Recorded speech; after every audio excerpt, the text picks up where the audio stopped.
Rain clung to the glass like grief, but inside Liberty Oaks Medical Center, the storm had already begun. Olivia Moore stood motionless, her teal scrubs damp from the cold outside. But it wasn't the weather that had the hallway frozen. It was her presence. A senior nurse had just accused her of dragging in a filthy street kid. And now the child clutched her hand like it was the only steady thing in his world. Around them whispers hissed like steam. Security edged closer. And yet Olivia didn't raise her voice. She didn't defend herself. She just stood tall, her eyes steady, placing herself between the boy and everyone else. No apology. No retreat. Then a voice shattered the silence. A name shouted not in anger but desperation. A man pushed through the stunned crowd, eyes wild, searching. The moment his gaze landed on the boy, everything changed. And when that man, his voice shaking, called the boy my son, silence fell like judgment rebuked. Because the woman they tried to shame had just saved the CEO's child. This isn't a story about rules. It's a story about what happens when compassion refuses to look away. Stay and witness how honor rises in the rain. Type one word if this moved you: dignity. And if you still believe stories like this matter, this channel is where they live. Olivia Moore didn't ask for the spotlight. She was 26, a dedicated nurse whose name was rarely mentioned outside staff evaluations, and whispered gratitude in patient rooms.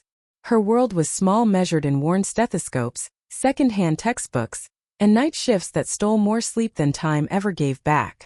As a Black woman in healthcare, she had learned to navigate the hallways of Liberty Oaks Medical Center with poise and precision, even when her compassion was mistaken for weakness and her competence dismissed by sharper uniforms. But Olivia never flinched.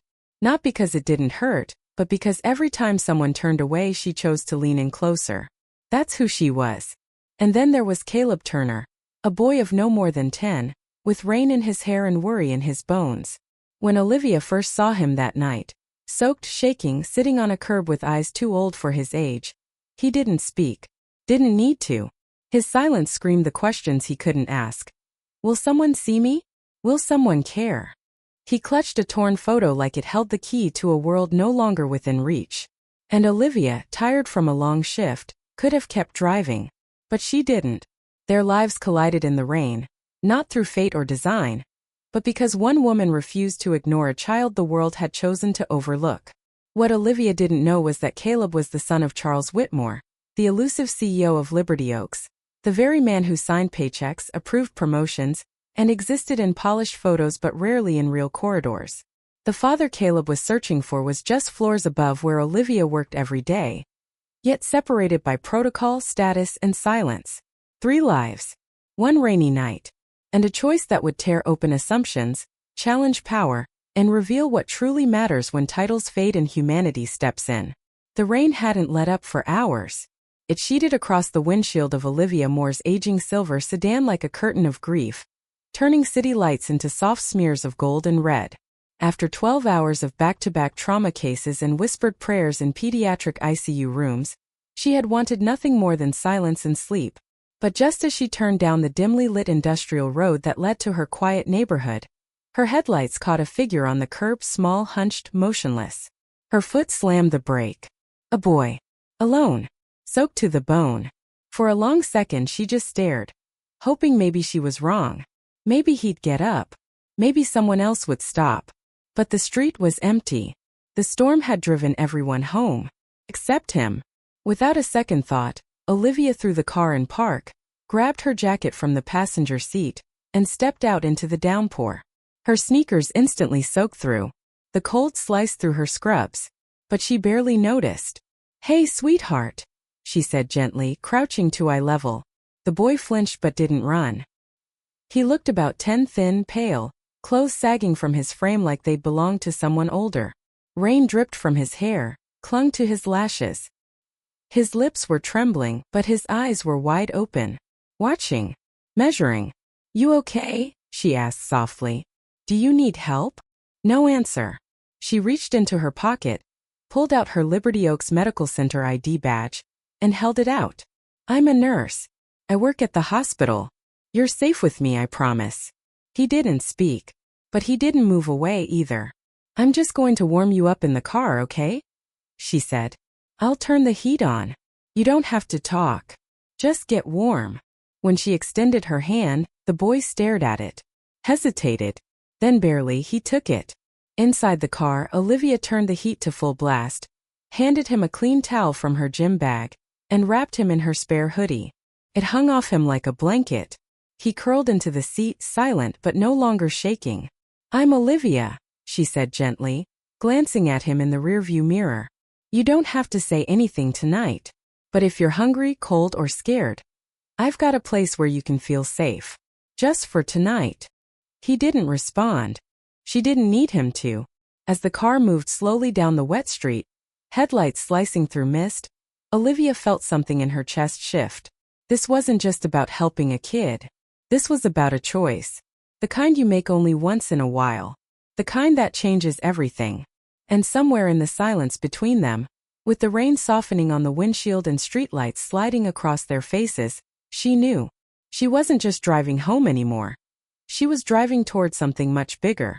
By the time Olivia pulled into her narrow driveway, the rain had faded into a soft drizzle, like the sky itself had finally exhaled. Her house stood quietly in the dim porch light, a one-story cottage with peeling white paint, a crooked mailbox, and a wooden step that creaked like it remembered every tired foot that had ever crossed it. It wasn't much, but it was hers. 3 years of night shifts, student loans, skipped vacations, and thrift store furniture had carved out this sliver of peace. And tonight, she was about to open it to a child she didn't know. She glanced at the boy, still wrapped in her hoodie, still silent, still watching her with that same cautious hope. She opened his door without a word. He stepped out on his own this time, shoes squishing softly on the wet gravel. Inside, the house smelled faintly of lavender and laundry detergent. A tiny couch, 2 mismatched chairs, and a microwave that beeped a little too loudly made up her living room. Olivia flicked on the heater and knelt by a cabinet, pulling out a towel and a pair of old pajama pants that used to belong to her younger brother. These should fit, she said gently, holding them out. The bathroom's down the hall, second door on the right. There's soap, a new toothbrush. Take your time, okay? He hesitated, then took the clothes. No thank you. Just a small nod. But the way his fingers gripped the fabric, it said more than words. As he disappeared down the hallway, Olivia slumped into the couch, rubbing the bridge of her nose. The fatigue from the hospital hit her all at once. Her mind spun. Who is this boy? Where's his family? Should I have called someone? But deep down, something told her this wasn't about rules. This was about right and wrong. About being the person you'd hope someone else would be if it were your child out there in the cold. When he emerged, hair damp and pajama legs slightly too short, she had grilled cheese and tomato soup waiting, simple but warm. She set it on the coffee table and stepped back. The boy stared at it like it might vanish if he blinked too hard. Then slowly he picked up the spoon. The first bite made him pause, as if his body had to remember what safety felt like. Later, when the dishes were washed and the blanket was tucked around his shoulders, he finally spoke. My name's Caleb, he said, voice small, rough. Olivia smiled gently. Hi, Caleb. A pause. Then, thank you for not leaving me. The words hit her like a quiet wave. She didn't cry, but something in her shifted again. You don't have to thank me, she whispered. I just couldn't drive by. Caleb fidgeted with the edge of the blanket, then said, barely above a whisper, I was trying to find my dad. He works at a hospital, but he hasn't come home in days. He reached into his worn backpack and pulled out a crumpled photo clipping. A hospital. No name. Just a gleaming white building. Olivia blinked. I know this place. That's Liberty Oaks. Caleb's eyes lit up. You work there? Maybe you know him. His name is Charles. Charles Whitmore. The name echoed like a bell in her memory. She didn't speak right away. Just stared at the boy, the photo, the coincidence, or was it something more? I don't know him personally, she said slowly. But tomorrow morning, I'll take you with me. We'll ask. We'll find him together. For the first time, Caleb looked at her, not with fear, but trust. And for Olivia, that was enough to keep going. Morning came slowly, draped in a thin mist that clung to rooftops like breath that hadn't yet settled.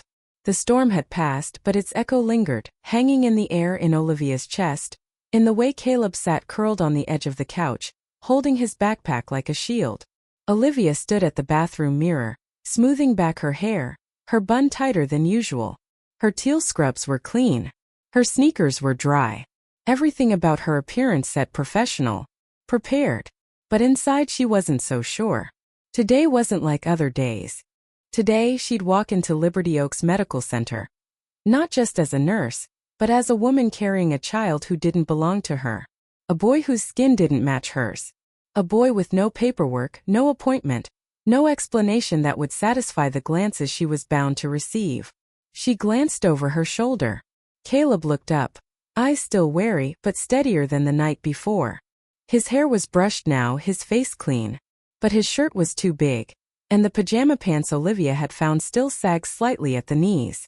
He looked like what he was. A child holding himself together with borrowed fabric and fragile hope.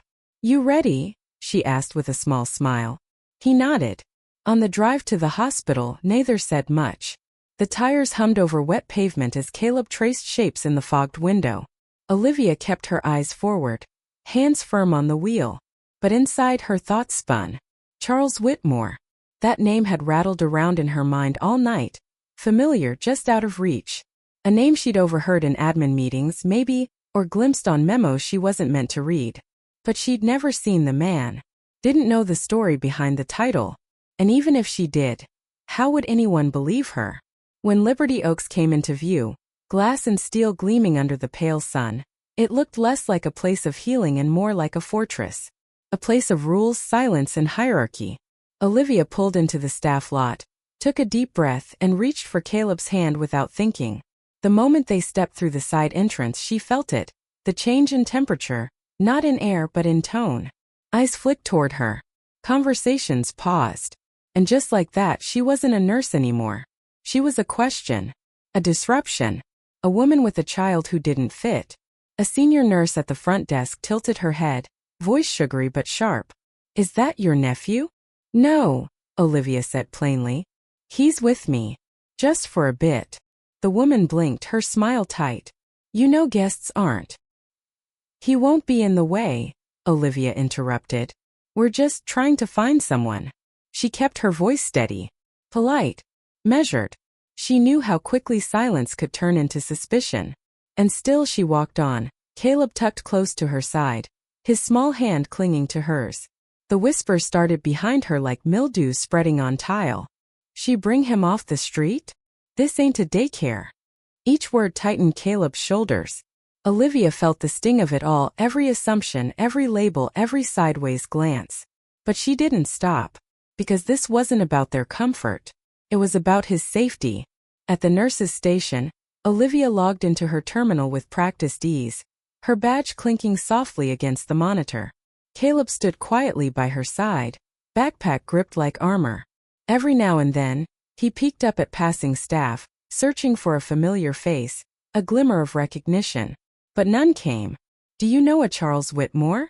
Olivia asked discreetly to a few nurses, her voice low but steady. "Is he a doctor?" One shrugged. "Admin, maybe?" Another guessed. Most just shook their heads, or worse, looked annoyed she was asking. And then came the voice Olivia had been bracing for. "Olivia Moore," snapped Helen Cartwright, the head nurse, short, stiff, and sharp as the click of her heels. Arms crossed. Eyes loaded. Judgment already handed down. "What exactly is this?" she said, gesturing toward Caleb like he was a stain on the linoleum. "He's looking for his father," Olivia replied, standing tall. "I thought someone here might recognize the name." Helen's lips thinned. "So you brought a stranger, a child, into a sterile medical environment? Without clearance?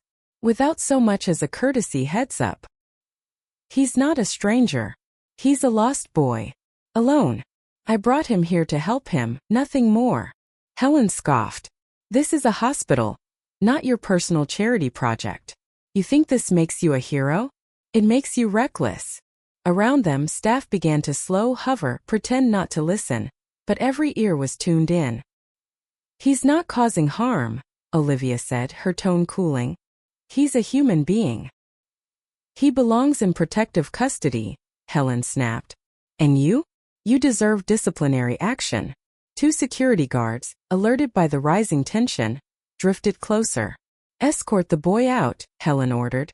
Olivia instinctively stepped between them. "Don't touch him. Don't raise your voice to him." "You may be popular with patients, Olivia," Helen sneered. "But that doesn't make you exempt from rules. You brought in a filthy kid, no relation, no ID, no clearance." Olivia's voice didn't rise, but it firmed. "You don't get to decide who belongs here. Not by their clothes, not by their skin, and not by what they lack." Something cracked, not in her tone but in the air around her.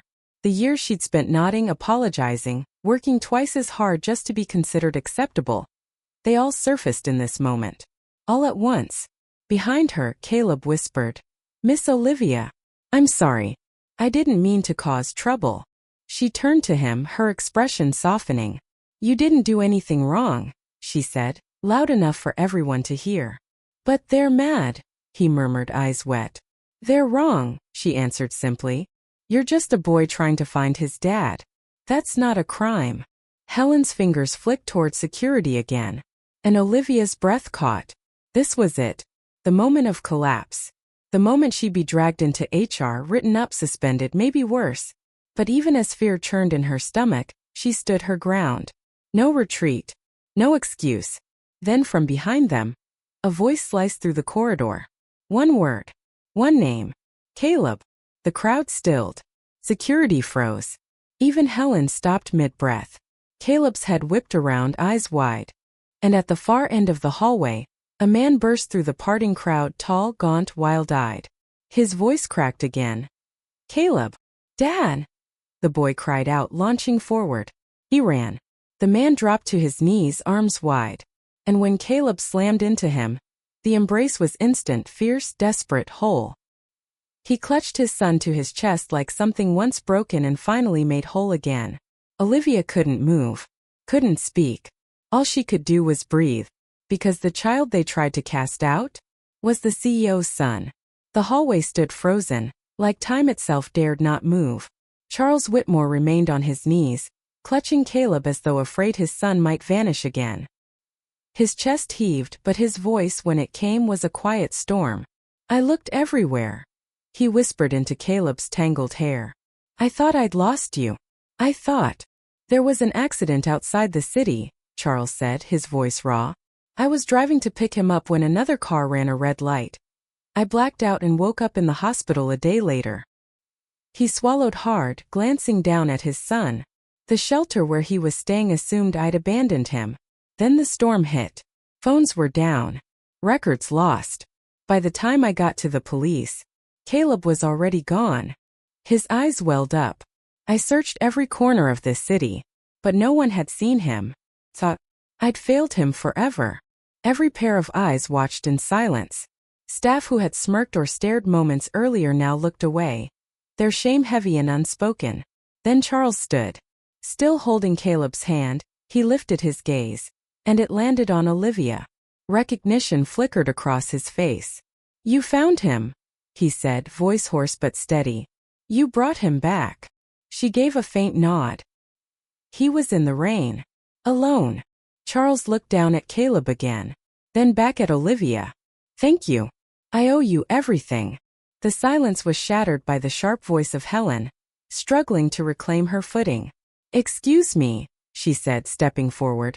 "I don't know who you are, sir, but this child entered our facility without—" "I'm Charles Whitmore," he interrupted. He didn't shout. He didn't need to. The weight of his words slammed through the corridor like a dropped gavel. "CEO of Liberty Oaks Medical Center." Helen's lips parted, but no sound came. Her posture wavered, caught between defiance and dawning horror. I didn't know. You didn't know what my son looks like when he's scared and alone," he said, his voice sharpening. "Or were you too busy judging the woman who helped him?" Olivia's heart caught in her throat. His son. Suddenly it all made sense. The chin, the eyes, the bone structure, the familiarity she couldn't place before. It wasn't in the name. It was in the face. "She violated protocol," Helen blurted out, but her voice was smaller now. "Desperate. She brought an unregistered child into a care environment. Because she was the only one who cared, Charles cut in. While the rest of you ignored a child in pain, threatened him, and treated the woman who saved him like a criminal. No one moved. No one spoke. The hallway was a graveyard of stairs. Charles turned again to Olivia. You helped him without knowing who he was. That's what makes it matter. You stopped because it was right, not because of who he might be. She tried to respond, but her throat tightened. I couldn't leave him. And you didn't, Charles said. That's why my son is alive. That's why you're going to hear this from me directly. He turned to Helen. You're dismissed. Effective immediately. Helen's mouth opened in disbelief. You can't. I just did. She looked around for backup but found none. One by one, her former allies turned their eyes to the floor. She spun and walked off, her heels clicking like punctuation marks to a lost battle. Charles addressed the staff. Let this be a reminder. Judgment doesn't save lives. Compassion does. No one dared challenge him. Caleb looked up at Olivia, his voice a whisper. She's the one who gave me dry clothes. Stayed with me all night. Charles followed his son's gaze and stepped forward. Olivia Moore, he said, extending his hand. I've heard your name in performance reviews. But I never imagined you'd be the reason I found my son again. She took his hand slowly, humbled. I didn't do anything heroic. I just couldn't look away. That's exactly what makes it heroic, Charles replied. And behind him voices finally rose. Not in criticism but in tribute. A young intern said, She's the reason I applied here. A nurse added, She stayed past shift for my patient. No one asked her to. One by one, heads began to nod. In agreement. In apology. And for the first time that day, Olivia felt something shift, not in the air, but in herself. The corridor slowly began to breathe again. But Olivia stood still, anchored not by fear, but by the flood of everything that had just happened. Her hands trembled slightly at her sides, not from weakness, but from the weight of finally being seen. Caleb took a small step toward her, his hand still tucked in his father's. Can I still stay with you sometimes? He asked shyly, voice soft but certain. Olivia knelt eye level with him now. Anytime, sweetheart. She smiled, really smiled for the first time that day. And this time she let the tears come. Quietly. Freely. Charles looked on, saying nothing for a moment, just watching the two of them like a man seeing the full picture at last. You didn't just give him shelter, he said. You gave him peace. And you gave me back my son. Olivia stood again, wiping at her eyes with the corner of her sleeve. I never expected any of this. I just did what felt right. That's exactly why it worked, Charles replied. That's why I need to ask something more. She blinked, confused. More. He gestured toward the hallway behind him, then toward the quiet office doors beyond. Let's talk, just the two of us. The two walked side by side into his office while Caleb was gently led to a resting area nearby by a trusted staff member. Inside the executive suite, sleek walls, framed certificates, an untouched mug of coffee. Olivia remained silent, cautious. Charles moved behind his desk, then pulled out a file, thick with policy proposals, printed memos, and ideas hastily scribbled in blue ink. I've been thinking ever since that day, he began. There are kids like Caleb everywhere. Lost. Forgotten. Falling through the cracks. He looked up at her.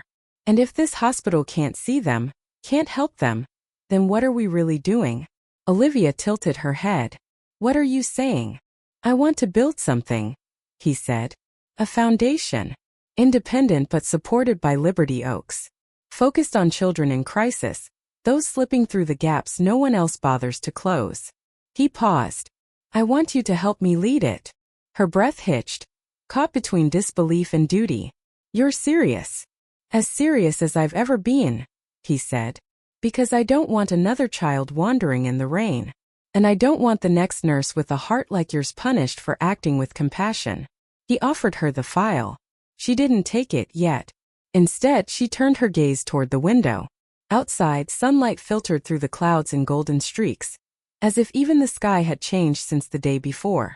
Olivia Moore had never asked for more than to serve well, to be seen for her care and her conviction. Now she was being asked to build something that could outlast her. Her voice was quiet, but resolute. Let's do it. The days that followed moved like a quiet ripple across still water, gentle but forever changed. Olivia didn't seek recognition. She never had. Yet walking through the halls of Liberty Oaks Medical Center now felt different. Eyes met hers not with suspicion, but with a new kind of respect. Quiet nods, softened glances, hesitant smiles. She had not shouted to be heard. She had acted when no one else would. And that was what stayed. The foundation came together faster than anyone expected. Charles's name opened doors, but it was her story that moved hearts. Not corporate memos or marketing. Just the truth. A nurse who had stopped in the rain for a boy no one else saw. Donations began to pour in, not from faceless institutions, but from families, patients, even staff. Nurses who had once questioned her now volunteered to help. A cafeteria worker offered to sew blankets.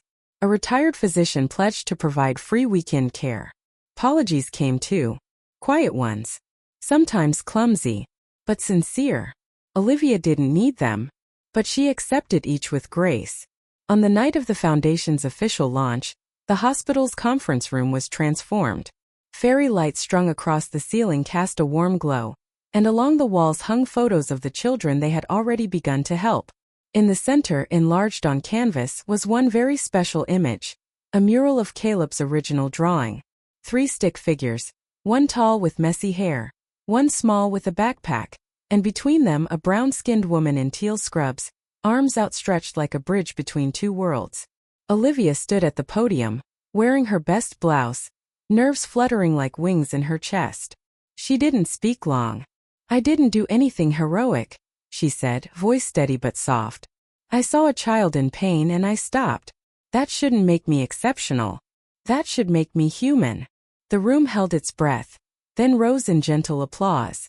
Not thunderous but powerful.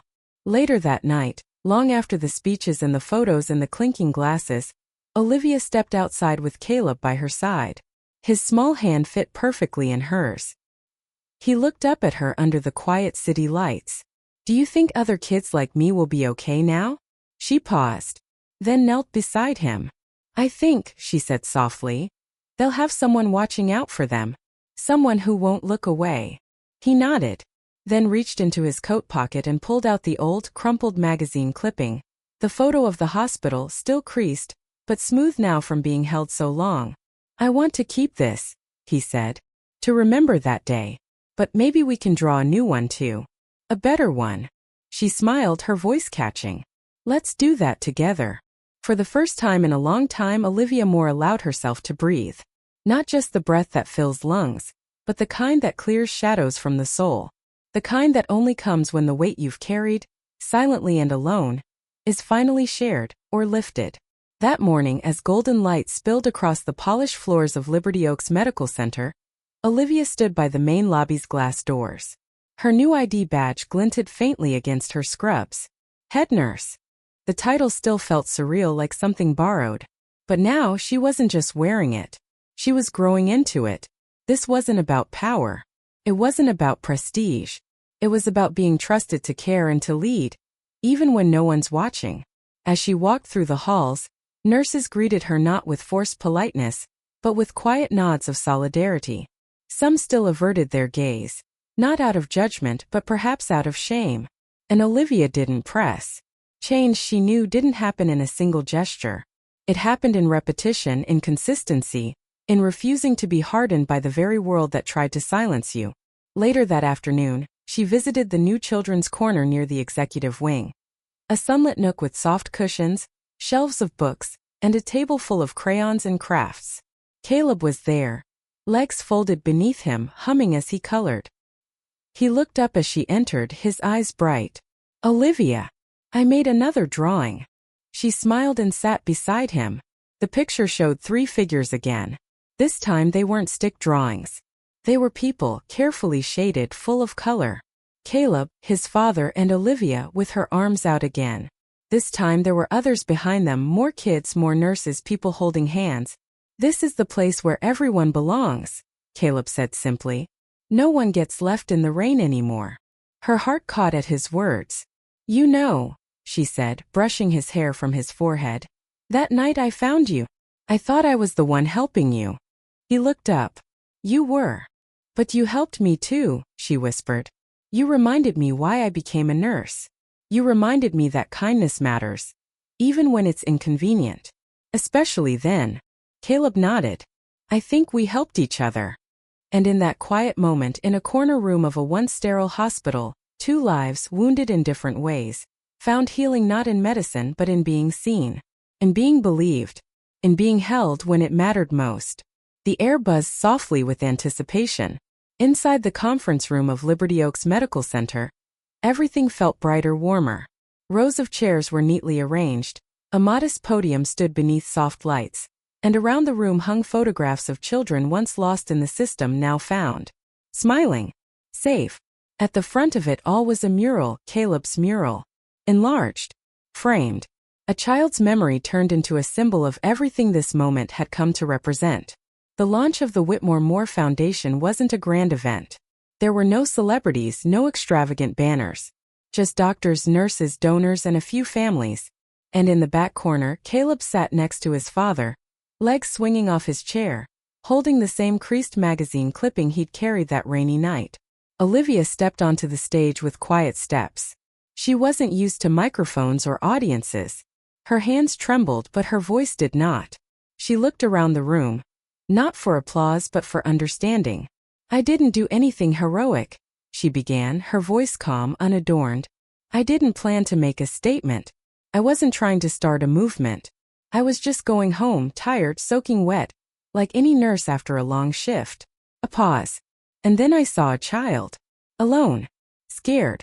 I didn't stop because I'm brave. I stopped because I'm human. Because I couldn't live with myself if I didn't.